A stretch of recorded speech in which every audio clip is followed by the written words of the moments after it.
सत श्री अकाल। न्यूज़ 18 पंजाब हरियाणा हिमाचल तुसीं देख रहे हो। गौरव शुक्ला मैं हां तुहाडे नाल हाज़र हां। खबर जो मुद्दा बने लैके खबर जो मुद्दा बने दे विच अज गल करांगे नाइट कर्फ्यू दी। नाइट कर्फ्यू दी जदों पुलिस पालना करवाउंदी है, लोकां नूं रोक के सवाल पुछदी है तां की हुंदा है। जलंधर तो तुहानूं अज खबर दिखावांगे ते नाल ही एक मामला दिल्ली तो भी दिखाउणा है, जिथे एक शख्स ने अपनी पत्नी का कतल किया है। तस्वीरां अजिहियां ने कि तस्वीरां देख के रूह कंब जावे। एक खास रिपोर्ट दिखावांगे अज दी इस खास पेशकश दे विच।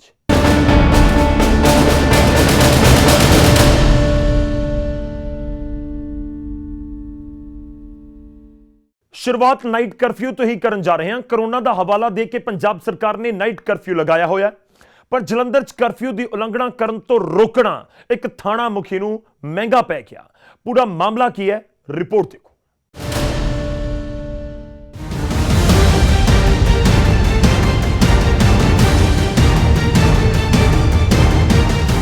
पंजाब दे विच कोरोना दे वध रहे मामलिਆਂ ਨੂੰ ਦੇਖਦਿਆਂ पंजाब सरकार ने सूबे च नाइट कर्फ्यू लगाया होया है तां जो लोग रात वेले घरां तो बाहर ना निकलन। पर जलंधर च नाइट कर्फ्यू दीयां धज्जियां ही नहीं उड़ रहीआं, बल्कि रोकण ते पुलिस वालियां नाल भी बदसलूकी हो रही है।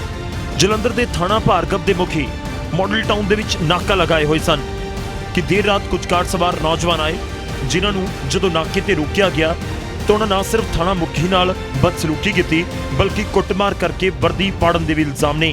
घटना दीयां तस्वीरां तुसीं सीसीटीवी विच देख सकदे हो कि बदमाशां दे ना सिर्फ हौसले बुलंद ने, बल्कि कानून का कोई खौफ नहीं है।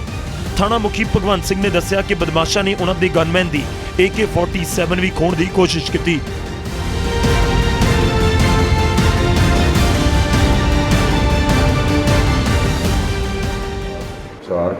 3-4 लड़के खड़े ही, जिन्होंने मैं पूछा कि तुम इतने कर रहे हैं, कर्फ्यू लग चुका। उन्होंने किहड़ा कर्फ्यू, कौन तुम कौन जी?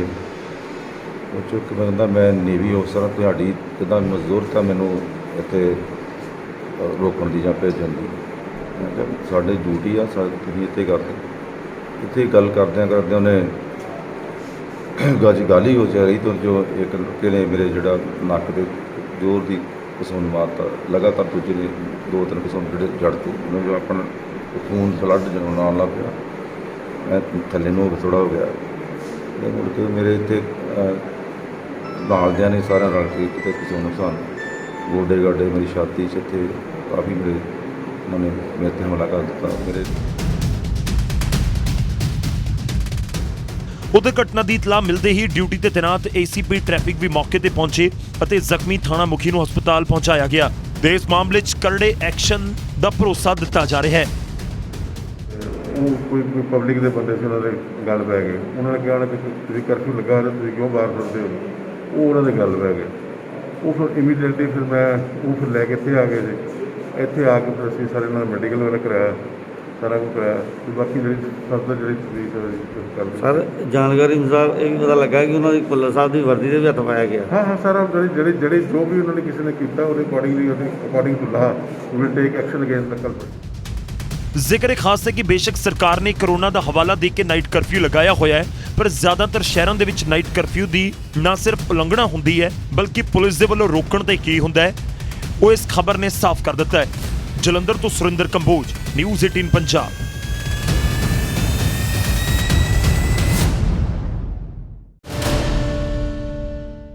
तो थाणा मुखी दे नाल नौजवानों ने बदसलूकी की। तो अंदाजी कि इस पूरे मामले च 2 गिरफ्तारियां हुण तक पुलिस कर भी चुकी है।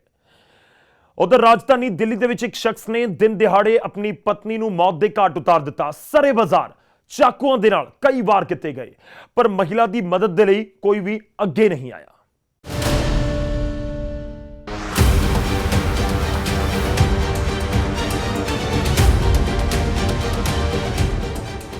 दिल्ली के बुद्ध विहार इलाके तो रूह कंपाउण वालियां तस्वीरां सामने आईयां ने। एक शख्स ने सरेआम अपनी पत्नी नूं मौत के घाट उतार दिता।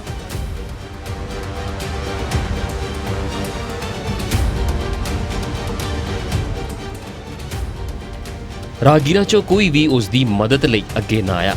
वारदात शनिवार दोपहर 1:45 बजे की है। सफदरजंग हस्पताल च काम करने वाली नीलू बाजार चों लंघ रही सी तां उसके पति हरीश मेहता ने आके उसका रास्ता रोक लिया। कुछ देर दोहां विचाले गलबात हुई ਤੇ ਜਦੋਂ ਨੀਲੂ ਨੇ ਅੱਗੇ ਜਾਣ ਦੀ ਕੋਸ਼ਿਸ਼ ਕੀਤੀ ਤਾਂ ਮੁਲਜ਼ਮ ਨੇ ਉਸ ਤੇ ਹਮਲਾ ਕਰ ਦਿੱਤਾ। ਹਰੀਸ਼ ਨੇ ਚਾਕੂ ਨਾਲ ਇੱਕ ਤੋਂ ਬਾਅਦ ਇੱਕ ਵਾਰ ਕੀਤੇ। ਕੁਝ ਦੇਰ ਤਾਂ ਨੀਲੂ ਆਪਣੇ ਬਚਾਅ ਲਈ ਛਟਪਟਾਈ, ਪਰ ਲਗਾਤਾਰ ਹੋ ਰਹੇ ਵਾਰਾਂ ਨੇ ਉਸ ਨੂੰ ਨਿਢਾਲ ਕਰ ਦਿੱਤਾ।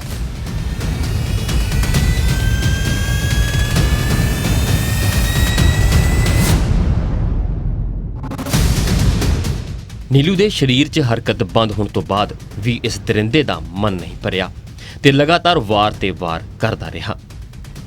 ਇਸ ਦੌਰਾਨ ਆਏ ਰਾਹਗੀਰਾਂ ਨੂੰ ਵੀ ਹਰੀਸ਼ ਨੇ ਧਮਕਾਇਆ ਤੇ ਕੋਈ ਵੀ ਨੀਲੂ ਦੀ ਮਦਦ ਲਈ ਸਾਹਮਣੇ ਨਹੀਂ ਆਇਆ। ਆਖਿਰ ਜਦੋਂ ਕਾਤਲ ਜਾ ਚੁੱਕਿਆ ਸੀ ਤੇ ਨੀਲੂ ਦੀ ਲਾਸ਼ ਖੂਨ ਨਾਲ ਲੱਥ-ਪੱਥ ਸੜਕ ਤੇ ਪਈ ਸੀ ਤਾਂ ਉਸ ਦੇ ਵੱਲੇ ਭੀੜ ਇਕੱਠੀ ਹੋ ਗਈ। ਇਸ ਭੀੜ 'ਚੋਂ ਕਿਸੇ ਨੇ ਪੁਲਿਸ ਨੂੰ ਇਤਲਾਹ ਦਿੱਤੀ। ਪੁਲਿਸ ਨੇ ਕਾਤਲ ਹਰੀਸ਼ ਨੂੰ ਕਾਬੂ ਕਰ ਲਿਆ ਤੇ ਕਤਲ ਲਈ ਵਰਤਿਆ ਚਾਕੂ ਵੀ ਬਰਾਮਦ ਕਰ ਲਿਆ।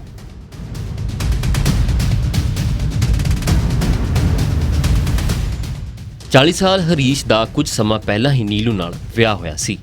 ਨੀਲੂ ਪਹਿਲਾਂ ਤਲਾਕਸ਼ੁਦਾ ਸੀ ਤੇ ਹਰੀਸ਼ ਨਾਲ ਦੂਜਾ ਵਿਆਹ ਹੋਇਆ ਸੀ। ਦੋਵੇਂ ਮੈਟਰੀਮੋਨੀਅਲ ਸਾਈਟ ਜ਼ਰੀਏ ਮਿਲੇ ਸਨ। ਹਾਲਾਂਕਿ ਵਿਆਹ ਤੋਂ ਜਲਦੀ ਬਾਅਦ ਹੀ ਦੋਹਾਂ ਵਿਚਾਲੇ ਅਣਬਣ ਸ਼ੁਰੂ ਹੋ ਗਈ ਸੀ ਤੇ ਨੀਲੂ ਆਪਣੇ ਪੇਕੇ ਘਰ ਬੁੱਧ ਵਿਹਾਰ ਆ ਕੇ ਰਹਿਣ ਲੱਗੀ ਸੀ। ਹਰੀਸ਼ ਨੂੰ ਆਪਣੀ ਪਤਨੀ ਦੇ ਕਿਸੇ ਹੋਰ ਨਾਲ ਸੰਬੰਧ ਹੋਣ ਦਾ ਸ਼ੱਕ ਸੀ, ਇਸੇ ਲਈ ਉਹ ਨੀਲੂ ਤੇ ਨੌਕਰੀ ਛੱਡਣ ਦੇ ਘਰ ਰਹਿਣ ਦਾ ਦਬਾਅ ਬਣਾ ਰਿਹਾ ਸੀ। Bureau report news 18 Punjab. ਹੁਣ ਰੁਕ ਕਰਾਂਗੇ ਚੰਡੀਗੜ੍ਹ ਦਾ। ਚੰਡੀਗੜ੍ਹ ਦੇ ਵਿੱਚ ਕੁੱਟਮਾਰ ਦੀ ਇੱਕ ਵੀਡੀਓ ਸਾਹਮਣੇ ਆਈ ਹੈ। ਕੁਝ ਨੌਜਵਾਨਾਂ ਨੇ ਇੱਕ ਸ਼ਖਸ ਤੇ ਬਜ਼ੁਰਗ ਦੇ ਉੱਤੇ ਹਮਲਾ ਕਰ ਉਸ ਨੂੰ ਜ਼ਖਮੀ ਕਰ ਦਿੱਤਾ। ਫਿਲਹਾਲ ਪੁਲਿਸ ਮਾਮਲੇ ਦੀ ਤਫਤੀਸ਼ ਕਰ ਰਹੀ ਹੈ।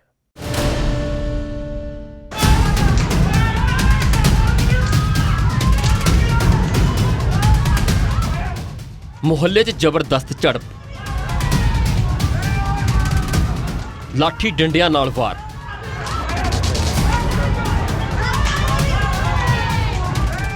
ਲੜਾਈ ਝਗੜੇ ਦੀਆਂ ਇਹ ਤਸਵੀਰਾਂ ਚੰਡੀਗੜ੍ਹ ਦੀ ਇੰਦਰਾ ਕਲੋਨੀ ਦੀਆਂ ਨੇ, ਜਿੱਥੇ ਇੱਕ ਹੀ ਪਰਿਵਾਰ ਦੇ ਲੋਕ ਇੱਕ ਦੂਜੇ ਦੇ ਖੂਨ ਦੇ ਪਿਆਸੇ ਨਜ਼ਰ ਆਏ। ਪਰਿਵਾਰ ਦੇ ਇੱਕ ਧੜੇ ਨੇ 3 ਨੌਜਵਾਨਾਂ ਤੇ ਦੂਜੇ ਧੜੇ ਦੇ ਨੌਜਵਾਨਾਂ ਤੇ ਹਮਲਾ ਕਰ ਦਿੱਤਾ। ਉਸ ਤੇ ਤਾਬੜਤੋੜ ਵਾਰ ਕੀਤੇ ਗਏ ਤੇ ਨੌਜਵਾਨਾਂ ਦੇ ਬਚਾਅ ਲਈ ਜਦੋਂ ਇੱਕ ਬਜ਼ੁਰਗ ਡੰਡਾ ਲੈ ਕੇ ਅੱਗੇ ਆਇਆ ਤਾਂ ਤਿੰਨੋਂ ਬਜ਼ੁਰਗ ਟੁੱਟ ਪਏ ਤਾਂ ਉਸ ਨੂੰ ਜ਼ਖਮੀ ਕਰ ਦਿੱਤਾ।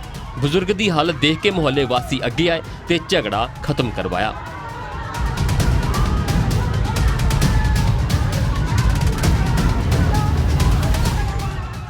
ਹਮਲਾ ਕਰਨ ਵਾਲੇ ਤਿੰਨੋਂ ਨੌਜਵਾਨ ਮੌਕੇ ਤੋਂ ਫਰਾਰ ਹੋ ਗਏ।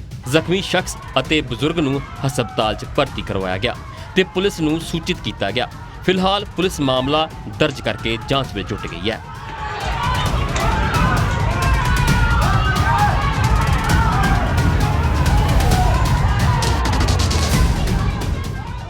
ਇਸ ਝਗੜੇ ਦੀ ਵੀਡੀਓ ਸੋਸ਼ਲ ਮੀਡੀਆ ਤੇ ਵਾਇਰਲ ਹੋ ਰਹੀ ਹੈ।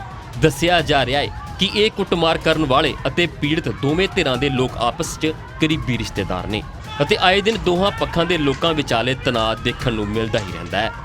ਚੰਡੀਗੜ੍ਹ ਤੋਂ ਮਨੋਜ ਰਾਠੀ ਦੀ ਰਿਪੋਰਟ, ਨਿਊਜ਼ 18 ਪੰਜਾਬ।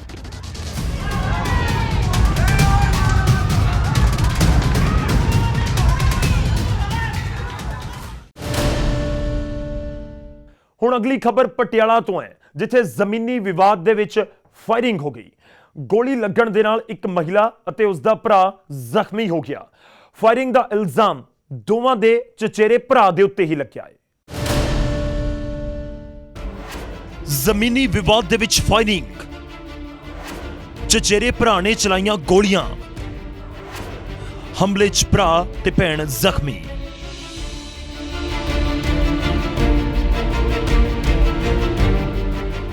ਜ਼ਮੀਨੀ ਵਿਵਾਦ ਨੂੰ ਲੈ ਕੇ ਦੋ ਪਰਿਵਾਰਾਂ ਦੇ ਵਿਚਾਲੇ ਕਲੇਸ਼ ਦੇ ਮਾਮਲੇ ਲਗਾਤਾਰ ਵਧ ਰਹੇ ਨੇ। ਮਾਮੂਲੀ ਝੜਪ ਅਤੇ ਬਹਿਸ ਤੱਕ ਗੱਲ ਨਹੀਂ ਰਹਿ ਰਹੀ। ਜ਼ਮੀਨ ਦੀ ਲੜਾਈ ਭਰਾ ਨੂੰ ਭਰਾ ਦਾ ਦੁਸ਼ਮਣ ਬਣਾ ਰਹੀ ਹੈ ਤੇ ਇਨਸਾਨੀਅਤ ਤੋਂ ਭਰੋਸਾ ਕਿਉਂ ਨਾ ਉੱਠੇ ਕਿ ਕਿਵੇਂ ਇੱਕ ਭਰਾ ਆਪਣੇ ਖੂਨ ਦੇ ਰਿਸ਼ਤੇ ਉੱਤੇ ਜ਼ਮੀਨ ਦੇ ਲਈ ਗੋਲੀ ਚਲਾ ਸਕਦਾ ਹੈ, ਕਿਵੇਂ ਆਪਣੇ ਹੀ ਭਰਾ ਦੀ ਜਾਨ ਲੈਣ ਦੀ ਕੋਸ਼ਿਸ਼ ਕਰ ਸਕਦਾ ਹੈ। ਤਾਜ਼ਾ ਮਾਮਲਾ ਪਟਿਆਲਾ ਦੇ ਬਹਾਦਰਗੜ੍ਹ ਕਸਬੇ ਤੋਂ ਸਾਹਮਣੇ ਆਇਆ ਹੈ, ਜਿੱਥੇ ਜ਼ਮੀਨੀ ਵਿਵਾਦ ਨੂੰ ਲੈ ਕੇ ਚਚੇਰੇ ਭਰਾ ਨੇ ਆਪਣੇ ਭਰਾ ਅਤੇ ਭੈਣ ਦੇ ਉੱਤੇ ਫਾਇਰਿੰਗ ਕਰ ਦਿੱਤੀ। ਬਾਜੀ ਹਮਲਾ ਕਰਤਾ ਹੈ ਚਾਚੇ ਦੇ ਮੁੰਡੇ ਨੇ ਜੀ, ਭੈਣ ਦੀ ਮੇਰੀ ਸਿਸਟਰ। ਗੋਲੀਆਂ ਚਲਾਤੀਆਂ ਸਾਡੇ ਤੇ। ਕਈ ਬੰਦੇ ਹੋਰ ਤੇ ਉਹਦੇ ਸਾਲੇ ਤੇ ਜੀ, 2 ਸਾਲੇ ਤੇ ਜੀ ਉਹਦੇ ਨਾਲ, ਚਾਚੇ ਦਾ ਮੁੰਡਾ, ਇੰਦਰਜੀਤ ਦਾ ਮੁੰਡਾ ਹਰਵਿੰਦਰ। ਬਾਕੀ ਹੋਰ ਬੰਦੇ ਦੇ ਉਹ ਪਤਾ ਨਹੀਂ ਜੀ। ਵਾਰਦਾਤ ਹੈ ਇਹਨਾਂ ਕੇ ਆਪਸ ਵਿੱਚ ਘਰੇਲੂ ਲੜਾਈ ਹੈ ਜੀ ਜਗ੍ਹਾ ਪਿੱਛੇ, ਤੇ ਹਰਵਿੰਦਰ ਸਿੰਘ ਨੇ ਮਤਲਬ ਕਿ ਸੰਦੀਪ ਕੇ ਗੋਲੀ ਮਾਰੀ ਤੇ ਉਹਦੀ ਬਾਂਹ 'ਚ ਲੱਗੀ ਆ ਤੇ ਸਿਸਟਰ ਦੇ ਬੱਖੀ 'ਚ ਲੱਗੀ ਆ ਕ੍ਰੋਸ ਕਰਕੇ। ਦੋਨੋਂ ਜ਼ਖਮੀਆਂ ਨੂੰ ਪਟਿਆਲਾ ਦੇ ਰਜਿੰਦਰਾ ਹਸਪਤਾਲ ਦੇ ਵਿੱਚ ਇਲਾਜ ਦੇ ਲਈ ਭਰਤੀ ਕਰਾਇਆ ਗਿਆ ਹੈ। ਉਧਰ ਪੁਲਿਸ ਇਸ ਪੂਰੇ ਮਾਮਲੇ ਦੇ ਉੱਤੇ ਕੁਝ ਵੀ ਬੋਲਣ ਨੂੰ ਤਿਆਰ ਨਹੀਂ ਅਤੇ ਗੋਲੀ ਚਲਾਉਣ ਵਾਲਾ ਸ਼ਖਸ ਅਜੇ ਤੱਕ ਫਰਾਰ ਦੱਸਿਆ ਜਾਂਦਾ ਹੈ। ਪਟਿਆਲਾ ਤੋਂ ਮਨੋਜ ਸ਼ਰਮਾ, ਨਿਊਜ਼ 18 ਪੰਜਾਬ।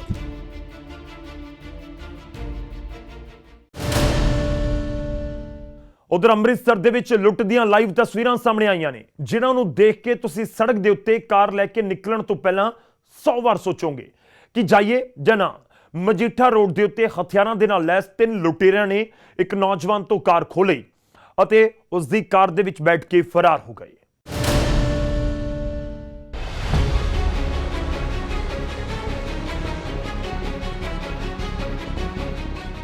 ਤਸਵੀਰਾਂ ਅੰਮ੍ਰਿਤਸਰ ਦੇ KD ਹਸਪਤਾਲ ਦੇ ਬਾਹਰ ਲੱਗੇ CCTV ਦੀਆਂ ਨੇ। 3 ਬਦਮਾਸ਼ ਇੱਕ ਸਵਿਫਟ ਕਾਰ ਨੂੰ ਘੇਰ ਕੇ ਖੜੇ ਨੇ। ਇਹ ਬਦਮਾਸ਼ ਕਾਰ ਦੇ ਵਿੱਚ ਬੈਠੇ ਸ਼ਖਸ ਨਾਲ ਕੁਝ ਗੱਲ ਕਰਦੇ ਨੇ, ਕੁਝ ਕਹਿੰਦੇ ਨੇ। ਜਿਵੇਂ ਹੀ ਕਾਰ ਦਾ ਮਾਲਕ ਦਰਵਾਜ਼ਾ ਖੋਲਦਾ ਹੈ, ਇਹ ਉਸ ਦੇ ਉੱਤੇ ਹਮਲਾ ਕਰ ਦਿੰਦੇ ਨੇ। ਕੁਝ ਸੈਕਿੰਡਸ ਤੱਕ ਕਾਰ ਦਾ ਮਾਲਕ ਬਦਮਾਸ਼ਾਂ ਦਾ ਵਿਰੋਧ ਵੀ ਕਰਦਾ ਹੈ, ਪਰ ਹਥਿਆਰਾਂ ਦੇ ਨਾਲ ਲੈਸ ਇਹਨਾਂ ਬਦਮਾਸ਼ਾਂ ਦੇ ਅੱਗੇ ਉਹ ਵੀ ਹਿੰਮਤ ਹਾਰ ਜਾਂਦਾ ਹੈ ਅਤੇ ਦੇਖਦੇ ਹੀ ਦੇਖਦੇ ਬਦਮਾਸ਼ ਕਾਰ ਖੋਹ ਕੇ ਫਰਾਰ ਹੋ ਜਾਂਦੇ ਨੇ। ਤਕਰੀਬਨ 12:30 ਤੋਂ ਲੈ ਕੇ 1 ਵਜੇ ਦੇ ਟਾਈਮ ਦੇ ਵਿੱਚ 3 ਨੌਜਵਾਨ ਆਏ ਜਿਨ੍ਹਾਂ ਨੇ ਗੱਡੀ ਮੇਰੀ ਨੌਕ ਕੀਤੀ। ਮੇਰਾ ਥੋੜਾ ਜਿਹਾ ਸ਼ੀਸ਼ਾ ਜਦੋਂ ਮੈਂ ਓਪਨ ਕੀਤਾ ਥੋੜਾ ਠੀਕ ਹੈ, ਉਹਨਾਂ ਨੂੰ ਪੁੱਛਿਆ ਕਿ ਹਾਂਜੀ, ਤਾਂ ਉਹਨਾਂ ਮੈਨੂੰ ਕਿਹਾ ਕਿ ਅੱਗੇ ਡ੍ਰੌਪ ਕਰ ਦੇ ਥੋੜਾ। ਤੇ ਜਦੋਂ ਮੈਂ ਉਹਨਾਂ ਨੂੰ ਮਨਾ ਕੀਤਾ ਕਿ ਮੈਂ ਡ੍ਰੌਪ ਨਹੀਂ ਕਰਨਾ ਬਿਕੋਜ਼ ਮੇਰਾ ਬੇਟਾ ਇੱਥੇ ਐਡਮਿਟ ਹੈ, ਤੇ ਉਹਨਾਂ ਨੇ ਫੋਰਸਫੁਲੀ ਗਲਾਸ ਓਪਨ ਕੀਤਾ ਤੇ ਥੋੜਾ ਹਥਿਆਰਾਂ ਦੇ ਨਾਲ ਮੇਰੇ ਤੇ ਥੋੜਾ ਹਮਲਾ ਕੀਤਾ, ਤੇ ਜਿਹਦੇ ਕਰਕੇ ਮੈਂ ਵੀ ਥੋੜਾ ਘਬਰਾ ਗਿਆ। ਤੇ ਉਸ ਤੋਂ ਬਾਅਦ ਥੋੜਾ ਉਹਨਾਂ ਨੇ ਮੇਰੇ ਨਾਲ ਧੱਕਾ ਮੁੱਕੀ ਕੀਤੀ ਤੇ ਗੱਡੀ ਅੰਦਰੋਂ ਅਨਲੌਕ ਕਰ ਲਈ। ਤੇ ਅਨਲੌਕ ਹੋਣ ਤੋਂ ਬਾਅਦ ਉਹਨਾਂ ਦੇ ਵਿੱਚੋਂ 2 ਜਣਿਆਂ ਨੇ ਰਾਈਟ ਹੈਂਡ ਸਾਈਡ ਤੋਂ ਤੇ 1 ਜਣੇ ਨੇ ਪਿੱਛੋਂ ਆਣ ਕੇ ਮੇਰੇ ਤੇ ਹਮਲਾ ਕੀਤਾ। ਅੰਮ੍ਰਿਤਪਾਲ ਦਾ ਬੇਟਾ ਹਸਪਤਾਲ ਦੇ ਵਿੱਚ ਭਰਤੀ ਸੀ ਅਤੇ ਉਹ ਥੋੜੀ ਦੇਰ ਆਰਾਮ ਕਰਨ ਦੇ ਲਈ ਕਾਰ ਦੇ ਵਿੱਚ ਆਇਆ ਸੀ। ਉਸ ਵੇਲੇ ਇਹ ਬਦਮਾਸ਼ ਉੱਥੇ ਪਹੁੰਚ ਗਏ ਅਤੇ ਕਾਰ ਲੁੱਟ ਕੇ ਲੈ ਗਏ। ਜਦੋਂ ਇਹ ਵਾਰਦਾਤ ਹੋਈ ਸੀ ਮੈਂ ਪੁਲਿਸ ਨੂੰ ਸੇਮ ਟਾਈਮ ਦੇ ਉੱਤੇ ਕਿਸੇ ਦਾ ਫੋਨ ਮੰਗ ਕੇ ਅੱਗਿਓਂ ਮੈਂ ਕਾਲ ਕੀਤੀ ਸੀਗੀ, ਤੇ ਪੁਲਿਸ ਪ੍ਰਸ਼ਾਸਨ ਦਾ ਜਿੰਨਾ ਵੀ ਸਟਾਫ ਸੀਗਾ, ਜੋ ਵੀ ਹੈਲਪਫੁਲ ਸੀਗੇ, ਉਹ ਸਾਰੇ ਉੱਥੇ ਆਏ ਸੀ। 10 ਤੋਂ 15 ਮਿੰਟ ਦੇ ਵਿੱਚ ਉੱਥੇ ਪਹੁੰਚ ਗਏ ਸੀਗੇ ਤੇ ਉਹਨਾਂ ਨੇ ਸਪੋਰਟ ਵਧੀਆ ਕੀਤਾ ਹੈ। ਕੰਪਲੇਂਟ ਵੀ ਉਹਨਾਂ ਨੇ ਦਰਜ ਕਰ ਲਈ ਹੈ। ਹਾਲਾਂਕਿ ਲੁੱਟੀ ਗਈ ਕਾਰ ਪੁਲਿਸ ਨੇ ਬਰਾਮਦ ਕਰ ਲਈ ਹੈ ਅਤੇ 3 ਬਦਮਾਸ਼ਾਂ ਨੂੰ ਵੀ ਗ੍ਰਿਫਤਾਰ ਕਰ ਲਿਆ ਹੈ। ਪਰ ਸਵਾਲ ਇੱਥੇ ਹੈ ਕਿ ਪੰਜਾਬ ਦੇ ਵਿੱਚ ਨਾਈਟ ਕਰਫਿਊ ਹੈ, ਬਾਵਜੂਦ ਇਸ ਦੇ ਲੁਟੇਰੇ ਬੇਖੌਫ ਵਾਰਦਾਤਾਂ ਨੂੰ ਅੰਜਾਮ ਕਿਵੇਂ ਦੇ ਰਹੇ ਨੇ। ਅੰਮ੍ਰਿਤਸਰ ਤੋਂ ਰਾਜੀਵ ਸ਼ਰਮਾ, ਨਿਊਜ਼ 18 ਪੰਜਾਬ।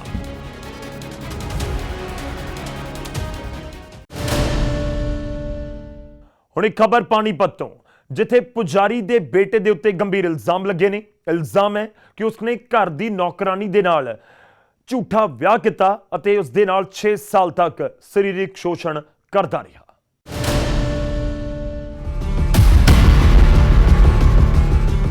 ਪਾਣੀਪਤ ਦੇ ਰਾਧੇ ਕ੍ਰਿਸ਼ਨ ਮੰਦਿਰ ਦੇ ਪੁਜਾਰੀ ਦੇ ਬੇਟੇ ਦੇ ਉੱਤੇ ਗੰਭੀਰ ਇਲਜ਼ਾਮ ਲੱਗੇ ਨੇ। ਇਲਜ਼ਾਮ ਹੈ ਕਿ ਉਸਨੇ ਆਪਣੀ ਨੌਕਰਾਨੀ ਨੂੰ ਪ੍ਰੇਮ ਦੇ ਜਾਲ ਦੇ ਵਿੱਚ ਫਸਾ ਕੇ 6 ਸਾਲ ਤੱਕ ਉਸ ਦਾ ਸਰੀਰਕ ਸ਼ੋਸ਼ਣ ਕੀਤਾ। ਇੱਥੋਂ ਤੱਕ ਕਿ ਮੁਲਜ਼ਮ ਨੇ ਪੀੜਤ ਦੇ ਨਾਲ ਬਿਨਾਂ ਫੇਰਿਆਂ ਦੇ ਮੰਦਿਰ ਦੇ ਵਿੱਚ ਵਿਆਹ ਰਚਾਇਆ ਤੇ ਹੁਣ ਉਸ ਉੱਤੇ ਤਲਾਕ ਦਾ ਦਬਾਅ ਵੀ ਬਣਾ ਰਿਹਾ ਹੈ, ਜਿਸ ਦੀ ਸ਼ਿਕਾਇਤ ਲੈ ਕੇ ਪੀੜਤ ਮਹਿਲਾ CWC ਦੇ ਦਫ਼ਤਰ ਪਹੁੰਚ ਗਈ ਅਤੇ ਪੂਰੀ आपबीती ਦੱਸੀ। हम गाँव के मंदिर में वहाँ किराए पे रहते थे, फिर वो ऊपर वाले कमरे में रहते थे, हम नीचे रहते थे। फिर हम उनके घर काम करने लग गए। फिर धीरे धीरे उन्होंने लड़के ने मेरे साथ यौन शोषण करा, गलत काम करता रहा इतने 6-7 सालों तक। और 2019 में जाकर उसने मेरे से शादी करी। शादी भी ऐसे करी जो सिर्फ वरमाला डाल के और ले गया मुझे किराए पे, घर भी नहीं लेके गया। और वहाँ 6 महीने अलग रखा और 6 महीने अलग रखा और गलत काम करता रहा। और जब हमने और दहेज के लिए हमारे साथ मेरे से मम्मी पापा से पैसे के लिए मांग करता। ਪੀੜਤਾ ਨੇ ਦੱਸਿਆ ਹੈ ਕਿ ਉਹ ਮੁਲਜ਼ਮ ਦੇ ਘਰ ਦੇ ਵਿੱਚ ਕੰਮ ਕਰਨ ਜਾਂਦੀ ਸੀ ਅਤੇ ਕੁਝ ਹੀ ਮਹੀਨਿਆਂ ਬਾਅਦ ਪੁਜਾਰੀ ਦਾ ਬੇਟਾ ਉਸ ਦਾ ਸਰੀਰਕ ਸ਼ੋਸ਼ਣ ਕਰਨ ਲੱਗਾ। ਤਕਰੀਬਨ 6 ਸਾਲ ਤੱਕ ਪੁਜਾਰੀ ਦਾ ਬੇਟਾ ਮਹਾਪਾਪ ਕਰਦਾ ਰਿਹਾ।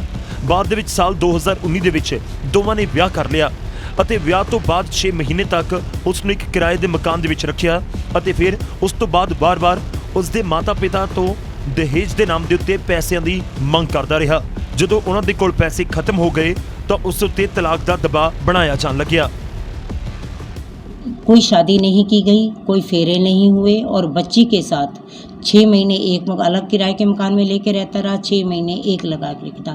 तब से लेके आज तक बच्ची उसके यौन शोषण का शिकार होती चली गई है और अब इसको मारपीट कर बाहर निकाल दिया। कभी दहेज की मांग करते, बीच में एक बार उसके पिता ने 1.5 लाख रुपया किसी तरह इकट्ठा करके उनको दिया भी कि किसी तरह चलो बच्ची को वो रख लें, और उनको इस बात का बहुत बड़ा घमंड था कि वो लोग अपने आप को ब्राह्मण परिवार से कहते हैं और बच्ची शूद्र कास्ट की थी, तो इस बात की भी उसे धमकियाँ दी जाती। ਉਧਰ CWC ਦੇ ਦਬਾਅ ਤੋਂ ਬਾਅਦ ਪੁਲਿਸ ਨੇ ਮੁਲਜ਼ਮ ਧਿਰ ਦੇ 7 ਲੋਕਾਂ ਦੇ ਖਿਲਾਫ ਦਹੇਜ ਦਾ ਮਾਮਲਾ ਦਰਜ ਕੀਤਾ ਹੈ ਅਤੇ ਅੱਗੇ ਦੀ ਜਾਂਚ ਕੀਤੀ ਜਾ ਰਹੀ ਹੈ। ਪਾਣੀਪਤ ਤੋਂ ਸੁਮਿਤ ਭਾਰਦਵਾਜ, ਨਿਊਜ਼ 18।